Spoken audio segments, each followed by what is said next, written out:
Christopher Nolan akhirnya pecah telur di ajang penghargaan tertinggi dunia perfilman. Sesuatu yang selama ini belum pernah dia capai sebagai sineas yang performanya seringkali dipuji oleh banyak pihak. Sebut saja deretan judul film yang pernah dia produksi, mulai dari Memento, Dunkirk, Inception, The Prestige, trilogi The Dark Knight, semuanya mendapatkan pujian dari banyak pihak.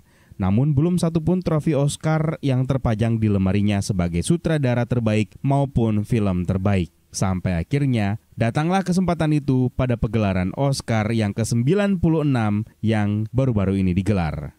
And the Oscar goes to Christopher Nolan Oppenheimer. Sebenarnya bukan merupakan anomali karena deretan nama sutradara beken dan jauh lebih senior lainnya juga baru mendapatkan kesempatan mencicipi Oscar cukup lama sejak mereka melakukan debut penyutradaraan mereka. Sebut saja nama-nama seperti Martin Scorsese, James Cameron, sampai Steven Spielberg. Nama-nama tersebut juga baru mendapatkan kesempatan mencicipi Oscar sebagai sutradara terbaik setelah lebih dari 20 tahun mereka memulai debut penyutradaraan masing-masing. Oscar goes to Martin Scorsese.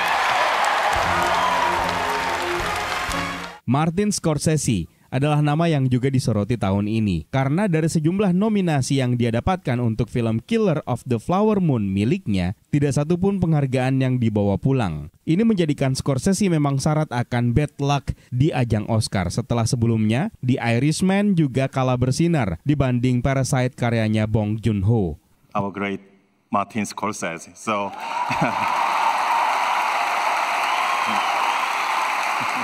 Dan ada sejumlah deretan film Martin Scorsese yang juga tidak mendapatkan penghargaan seperti yang diharapkan oleh dirinya dan juga para fansnya. Scorsese sendiri baru bisa mendapatkan penghargaan sebagai sutradara terbaik lewat film The Departed pada tahun 2007. Setelah beliau memulai debut penyutradaraannya pada akhir tahun 1960-an. The Oscar goes to James Cameron for Titanic. Nama salah satu senior yang berikutnya adalah James Cameron. Dia memulai debut penyutradaraannya melalui sebuah film pendek sci-fi atau fiksi ilmiah yang berjudul Xenogenesis pada tahun 1978. Tapi untuk debut penyutradaraan feature atau film panjangnya adalah untuk film Piranha 2 The Spawning yang dirilis pada tahun 1981. Dan namanya terus bersinar setelah dia ditunjuk sebagai sutradara film The Terminator pada tahun 1984 yang dibintangi oleh Arnold Schwarzenegger. Namanya semakin melambung tinggi setelah dia menyutradarai film Aliens yang dibintangi oleh Sigourney Weaver.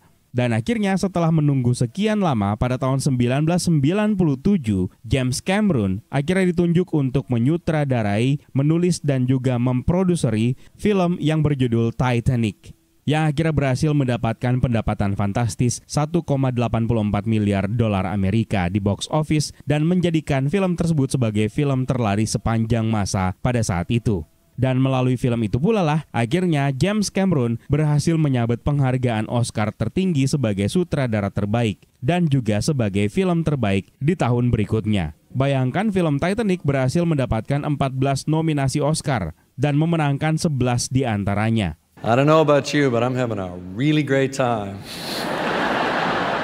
The king of the world! Untuk kalian yang mungkin merupakan penganut sekte Story Always King, James Cameron membuktikan bahwa visual juga tidak kalah penting untuk sebuah sinema. Satu nama beken lainnya yang tidak kalah senior adalah Steven Spielberg. The Oscar goes to, this is a big surprise, Steven Spielberg for Schindler's List. Beliau memulai debut penyutradaran profesionalnya pada tahun 1970-an dan akhirnya baru menemui kesuksesannya di ajang Oscar pada tahun 1994 melalui filmnya yang berjudul Schindler's List. Uniknya, Steven Spielberg memiliki 2 judul film yang dirilis pada tahun yang sama dan juga ikut dinominasikan di ajang Oscar. Dan film yang satunya lagi adalah Jurassic Park, yang pada tahun itu mendapatkan pendapatan kotor lebih dari 1 miliar dolar Amerika di box office. Dan banyak yang menyamakan perjalanan karir Steven Spielberg sebagai seorang sutradara kenamaan sangat mirip seperti perjalanan karir dari seorang Christopher Nolan. Sebelum ini nama Christopher Nolan bergabung dengan sederetan nama yang juga merupakan sutradara terkenal tapi tidak pernah memenangkan Oscar, termasuk nama-nama seperti Stanley Kubrick, Federico Fellini, George Lucas, David Lynch, Ridley Scott, dan sejumlah nama-nama beken yang lainnya. Mereka punya nama yang cukup terkenal, tapi sayang tidak pernah memenangkan penghargaan penyutradaraan Oscar. Dan itu menjadikan Academy Awards atau Oscar tidak hanya diukur dari kemampuan seseorang untuk membuat sebuah film. Sebenarnya Christopher Nolan sudah mendapatkan beberapa nominasi untuk Academy Awards atau Oscar selama karirnya di industri film. Namun, dia memang belum pernah memenangkan penghargaan untuk kategori sutradara atau film terbaik. Ada beberapa teori sebenarnya yang bisa menjelaskan kenapa hal tersebut bisa terjadi. Namun sekali lagi ini hanya sekedar teori. Christopher Nolan dikenal karena karyanya yang memang seringkali berada di genre fiksi ilmiah atau thriller psikologis. Sementara film-filmnya seringkali mendapatkan pujian dari para kritikus dan juga seringkali mendapatkan kesuksesan secara komersial, namun beberapa anggota Academy malah lebih cenderung memberikan penghargaan kepada film-film dengan tema dan gaya yang jauh lebih tradisional atau seringkali kita sebut dengan istilah Oscar friendly. Istilah ini merujuk kepada jenis film atau elemen tertentu dalam sebuah film yang memang lebih cenderung disukai atau dianggap lebih mungkin untuk memenangkan penghargaan Oscar.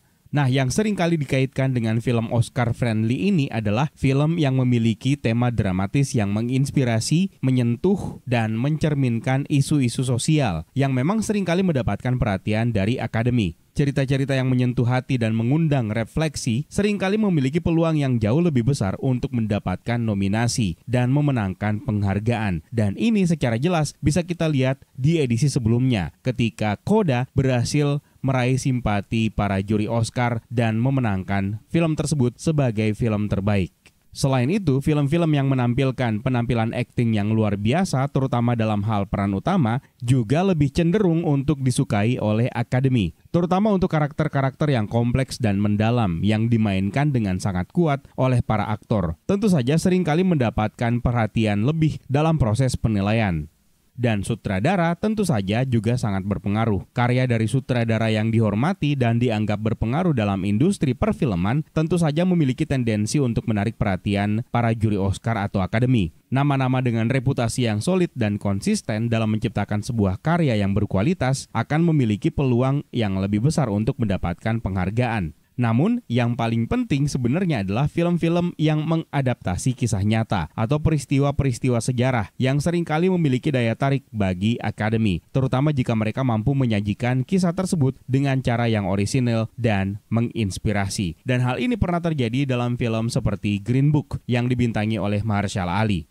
Dan sepertinya semua kategori Oscar friendly tersebut akhirnya sangat akrab dengan Christopher Nolan di tahun ini. Oppenheimer adalah sebuah mahakarya yang melibatkan sejumlah deretan aktor dan aktris ternama, tentu saja dengan kualitas akting yang cukup solid, ditambah dengan nama besar Christopher Nolan sejauh ini, dan tentu saja kategori kisah nyata yang diangkat oleh Christopher Nolan, yaitu sosok J. Robert Oppenheimer. Bisa dikatakan tidak ada sutradara lain sejak Steven Spielberg yang mampu menangkap imajinasi penonton dan memberikan mereka alasan untuk bertahan di bioskop sama seperti yang dilakukan oleh Christopher Nolan, di mana para penonton akhirnya memberikan pengakuan dan rasa hormat serta kekaguman yang luar biasa kepada sosok yang satu ini. Seperti yang sudah kita ketahui, Christopher Nolan sebenarnya punya signature-nya sendiri atau punya ciri khasnya tersendiri yang berbeda dari sutradara-sutradara lainnya. Kalau Quentin Tarantino punya keunikan tersendiri dengan menggunakan begitu banyak darah dan narasi yang cukup panjang, serta sutradara-sutradara lainnya dengan signature-nya masing-masing, Christopher Nolan punya gaya penceritaan tersendiri. Kita semua tahu kalau Christopher Nolan hampir selalu menggunakan gaya penceritaan non-linear dalam membuat sebuah film. Sebut saja film-film seperti Memento, Inception, The Prestige, Dunkirk, dan film-filmnya yang lain. Yang mana storytelling semacam ini hanya digunakan di sebuah buku ataupun di novel, dan jarang digunakan di dunia perfilman. Dan akhirnya inilah yang membuat dia terobsesi untuk membuat sebuah cerita dengan alur non-linear untuk memberikan sebuah pengalaman baru untuk penontonnya. Dan hal itu juga diterapkan dalam film Oppenheimer. Salah satu teknik editing yang sering dilakukan oleh Christopher Nolan adalah cross-cutting, yang mana ini merupakan sebuah teknik untuk memperlihatkan sebuah adegan yang terjadi secara bersamaan, secara paralel di tempat yang berbeda. Seperti yang pernah dia terapkan dalam sejumlah filmnya, salah satunya adalah Inception. Dia juga terkenal dengan obsesinya untuk memberikan kualitas gambar yang terbaik. Dan untuk melakukannya, dia akan menggunakan kamera IMAX untuk setiap scene yang dia ambil agar menghasilkan kualitas yang maksimal. Dia terkenal sebagai sutradara yang meminimalisir atau menghindari penggunaan special effect dan CGI yang berlebihan di filmnya. Dia bahkan ingin menjaga semua aspek dan elemen yang bisa dirasa senyata dan seril mungkin di mata para penonton. Contohnya bisa kita lihat dalam adegan Interstellar di bagian adegan akhirnya, atau bahkan dalam film The Dark Knight yang menampilkan pesawat yang dijatuhkan dan juga truk yang terbalik, atau rumah sakit yang diledakkan oleh Joker. Dan yang terbaru sebelum Oppenheimer adalah ketika dia menabrakkan sebuah pesawat di sebuah bandara dalam film Tenet. Dan hal tersebut ternyata masih tetap dia jaga secara konsisten dalam film terbarunya, dan akhirnya memang berhasil membuahkan hasil, yaitu sebuah penghargaan tertinggi untuk seorang sutradara Hollywood. Tapi tentu saja ideologi dan signature-nya Nolan ini bukan menjadi satu-satunya faktor yang membuatnya berhasil pecah telur, melainkan kerjasama tim yang solid dengan bukti sejumlah nominasi yang berhasil dikonversi menjadi penghargaan. Mulai dari Best Actor yang diraih oleh Cillian Murphy, Best Supporting Actor yang juga berhasil diraih oleh Robert Downey Jr. yang juga masing-masing merupakan penghargaan Oscar pertama mereka, sampai kepada aspek teknis juga disapu bersih oleh Oppenheimer, tanpa harus mengesampingkan efek Barbenheimer yang menghebohkan dunia perfilman pada tahun 2023. Inilah yang membuat tahun 2023-2024 layak ditetapkan sebagai tahunnya Christopher Nolan. Menurut kalian faktor apa lagi selain faktor yang tadi kita sebutkan sebagai penyebab akhirnya Christopher Nolan bisa pecah telur di ajang Oscar? Silahkan tuliskan di kolom komentar di bawah. Terima kasih sudah menonton, terima kasih buat super thanks-nya, terima kasih juga buat membership-nya. It's time pamit sign out, my name is Eka, stay safe and until next time.